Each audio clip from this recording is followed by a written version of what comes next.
este lujo. Está con nosotros Felipe Piña. Gracias por venir, Felipe. Un placer, ¿cómo estás? Muy buenas noches. Está presentando, Felipe, este libro. Un libro que acaba de editarle Planeta con un año muy particular. El año de inicio de la dictadura más sangrienta que lastimó nuestro país. Pero un año en el que no solo pasó eso, ¿no, Felipe? No, pasó de todo y el libro arranca un poco antes porque me parecía importante contar la historia completa de verdad, digamos. Qué pasó antes, cómo llegamos, cómo se planificó el golpe, cómo estaba la sociedad cuando llegamos al 24 de marzo, que me parece clave, ¿no? No todo comenzó el 24 de marzo, como bien sabes.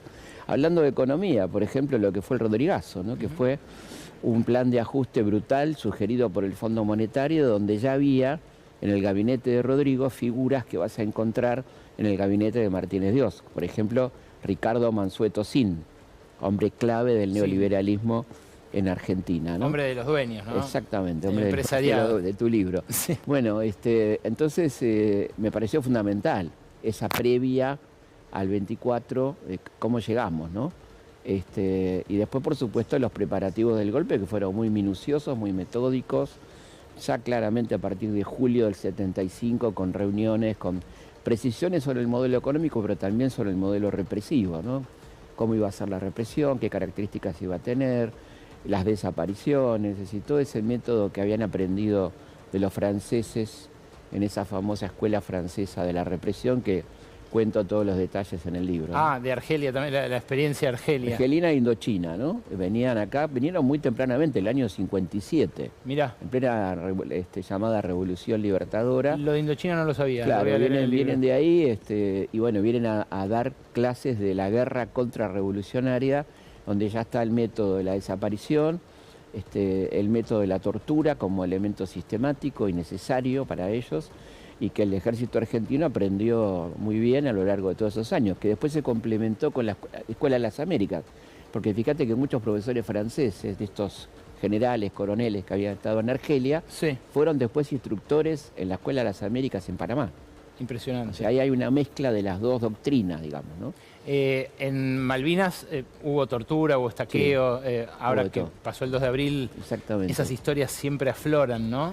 Sí, tremendo, tremendo. Yo tuve la suerte de estar en Malvinas hace ya unos 15 años y es muy, muy duro, ¿no? Estar ahí, ver las pozas de zorro, como se decía, la trinchera donde todavía encontrás una zapatilla flecha, porque los ingleses no tocaron nada, lo dejaron intacto eso, ¿no? Y es durísimo ver donde uno se imagina las condiciones de vida y de combate de estos muchachos que hoy ya son hombres grandes, por supuesto, que lo dieron todo, digamos, y esa diferencia tan necesaria de hacer entre los que pusieron el cuerpo y lo que era la conducción de la guerra, que fue un desastre absoluto, ¿no? ¿Vos te imaginaste a lo largo de tu carrera, Felipe, en tus libros, en tus clases, en tu elaboración? Yo también tuve la suerte de conocer tu taller ahí en Caballito, tu lugar de laburo. ¿Te imaginaste alguna vez que íbamos a tener un presidente fan de Margaret Thatcher? No, la verdad que no. No, la verdad que no, nunca me lo imaginé. Es algo que cada día que me levanto miro a ver si es verdad o es una pesadilla, ¿no? Esta locura, este insulto permanente, la convocatoria al odio, bueno, todo esto que vivimos, que es una especie de distopía, ¿no? Pero concretamente Margaret Thatcher, el símbolo que es... Y aparte lo vuelve a decir cuando se lo pregunta, no es que es un elemento vergonzante, ¿no? ¿Qué le dirías al que no sabe nada de Margaret Thatcher? Margaret Thatcher fue una persona que fue tremendamente cruel con los ingleses, primero con sus planes económicos. Recordemos que fue el tercer país en aplicar el modelo monetarista neoliberal, primero Chile, después Argentina y después el Reino Unido, con el cierre de empresas, con el achicamiento brutal del Estado, un Estado muy fuerte, el Estado británico, con un modelo de salud ejemplar, el modelo lancasteriano, ¿no? El NHS. Exactamente. Y bueno, que se ve muy bien en las películas de Ken Loach, sí, ¿no? Sí. Como Caídos del Cielo, Billy Idol, bueno, todas esas películas donde fue tremendamente cruel, huelgas tremendas, reprimidas por Thatcher, y bueno, eso le estaba llevando a perder su cargo de primera ministra, y la guerra fue la que la salvó, ¿no? O sea, bueno, además le diría que fue la tipa que dijo hundan al Belgrano, ¿no? Como de paso recomiendo el maravilloso documental de Miguel Pérez, Hundan al Belgrano, donde es la orden de Thatcher. Los propios almirantes de la Royal Navy le dice, ojo, que está fuera de la zona de exclusión. Y ella le dijo, húndanlo igual, ¿no? Y ahí mataron a casi 350 compatriotas. Bueno, que ahora, curiosamente, también el ministro de Defensa dice que ese fue un acto de guerra. Que es lo que dicen ellos. O sea, es increíble que nuestro ministro de Defensa sea vocero de lo que dicen los británicos, ¿no? Sí, es una locura, realmente. Sí. Te iba a preguntar si te lo explicás de alguna manera, pero no tenés por qué. No. Me dedico a otra cosa. Buscarle explicación a esto es como una pérdida de tiempo, ¿no? Yo creo que no, es inexplicable realmente. ¿Y cuál es la vigencia de Malvinas como causa? ¿Por qué debería importarnos? ¿Por qué debería importarles a Bueno, porque no hay ninguna pibes? duda que las Malvinas son argentinas históricamente, jurídicamente y geográficamente. Son parte claramente de la Patagonia. Cuando vos ves el mapa de la plataforma continental, Sí. no tenés ninguna duda que las Malvinas son argentinas, fueron usurpadas de una manera piratesca completamente, y que bueno, por lo tanto no hay mucho más que decir, ¿no? Y las Naciones Unidas nos dieron la razón en 1965, así que no hay mucho más para discutir. Fue un gran retroceso, un hecho gravísimo la guerra, ¿no? Porque había avances diplomáticos importantes y la guerra obviamente lo frenó, ¿no? Bueno, justamente la dictadura que trató de salvarse con esa guerra, de subsistir, de mantenerse en el poder, es motivo de provocación todos los años con el 24 de marzo. No fue la excepción Obvio. este último. Pero Salvo que esta vez le salió muy mal. te iba a preguntar eso. ¿No tenés la sensación de que no prendió la provocación? No, bueno, porque el video era malísimo, era larguísimo, mal hecho, aburrido. Creo que la gente veía 10 segundos y lo sacaba. A mí me costó verlo, la verdad que tenía que verlo por cuestiones históricas, pero era realmente imposible. Y no prendió. No, realmente, bueno, y además la cantidad de gente en la plaza fue contundente, ¿no? Bueno, además, fíjate que la mayoría de los medios, de alguna u otra manera, salvo excepciones, le dieron importancia, ¿no?, al hecho, y mucha cobertura mundial, internacional. Los principales diarios del mundo sacaron columnas, mucha expectativa. O sea que eso quedó casi, te diría, como un discurso marginal, ¿no? otra vez marginal, porque lo fue Sí, todo el tiempo. por supuesto. Desde el por 83. supuesto, Y de algún modo se ubicó en el centro. Claro. Eso es lo que también choca. Como tiene que ser, o sea, cualquier gobierno democrático condena una dictadura, digamos, ¿no? Más allá de los matices, digamos, nunca ocurrió que en todos estos años un gobierno haga apología, ¿no? En todo caso hubo disimulos, pero hacer apología ya es otra cosa, ¿no? Hablaba del Banco Nación hace un ratito, del curro de los préstamos, y hay cierta manía por saquearlo. Sí. Recientemente el caso Vicentín, que también es una causa, una investigación penal. Ahora esto. ¿Te puedo hablar de un antecedente interesantísimo? Sí, En la década del 20, Juan B. Justo, Sí. senador Juan B. Justo, sí. investigó los créditos de Banco Nación y el fundador del Partido Socialista, Sí, sí. y determinó que estaban en gran parte de la cartera estaban dados a grandes terratenientes que no pagaban esos créditos, con los cuales esa gente compró estancias, extensiones enormes de tierra. O sea que la cartera estaba compuesta en ese momento en gran parte con créditos dados a los grandes millonarios. Que no los ejecutaba el Que banco. no lo ejecutaba, que no lo pagaban, que eran una especie de dádivas, digamos. Impresionante. Y además lo que decías vos, ¿no? Esta fobia que tienen contra el Estado, pero toda la vida han vivido del Estado y han hecho sus fortunas con el Estado.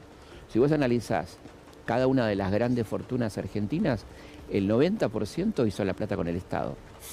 Bueno, es que de esa contradicción quería preguntarte, porque vos ves el caso Vicentín, ves este caso, y lo que ves son las palancas de poder que legó una generación que esta derecha dice admirar. Claro. Al Nación lo crea Carlo Pellegrini. Exactamente. Y Carlo Pellegrini, Alberdi, Roca, Sí. tipos que construyeron el Estado argentino. Liberales de verdad. Claro, pero en un punto estatistas. Sí, claro, muy estatista. O sea, hay que crear un banco nación. Claro. Es un banco estatal. Claro. Y Pellegrini lo crea con la ilusión de que sea un banco proindustrial. Pellegrini fue el creador del Club Industrial en Argentina. El antecesor de la UIA. Un tipo realmente muy interesante, ¿no? Sí, sí. Así que habría que revisar un poco esa historia. Pero, ¿qué hay de esa contradicción? ¿Cómo puede ser que se añore, que se cite todo el tiempo ese pasado glorioso, que tampoco lo fue tanto, no, claro. y que a la vez se ataquen las instituciones que se crean? Una manera recortada de contar la historia, ¿no? Esta gran contradicción que tienen los liberales. Uno de los primeros decretos de la dictadura, con Martínez de Oz a la cabeza, es la estatización de la Ítalo. De la Ítalo, la eléctrica. La empresa eléctrica, sí. No la privatización, la estatización. O sea, el Estado se hacía cargo de una empresa cuyo directorio estaba compuesto por Martínez de Oz, entre otros, ¿no? Una estafa colosal. Colosal. Así que esto del liberalismo de los liberales es muy interesante ponerlo bajo la lupa, ¿no? Está bajo fuego la universidad pública, y eso es algo que pasó también en el 76. Sí. Yo veo acá en la misma tapa del libro a Rodolfo Walsh, lo veo a Charlie, lo veo a Spinetta con Expreso Imaginario. Era un momento de muchísima represión. Ahí está el Falcón Verde, ahí está la Junta. Está Martínez de Oz. Está Martínez de Oz. La universidad...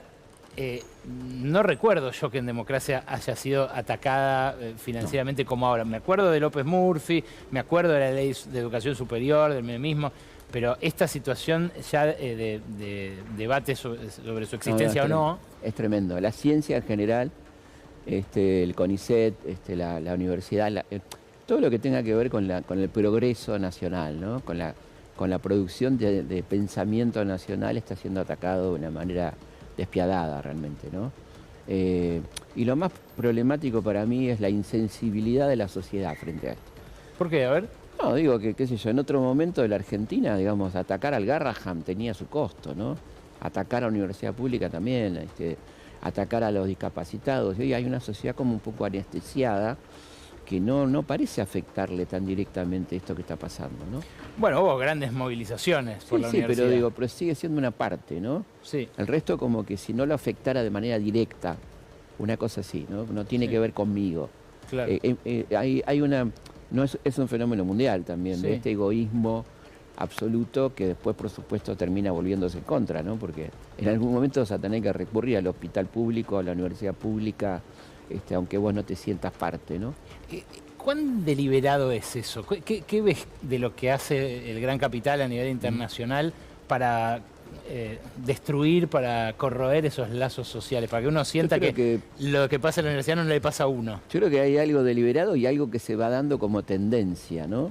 Que ellos, por supuesto, promueven a través de empresas que hoy en día son las más ricas, como son las mediáticas, las redes y demás.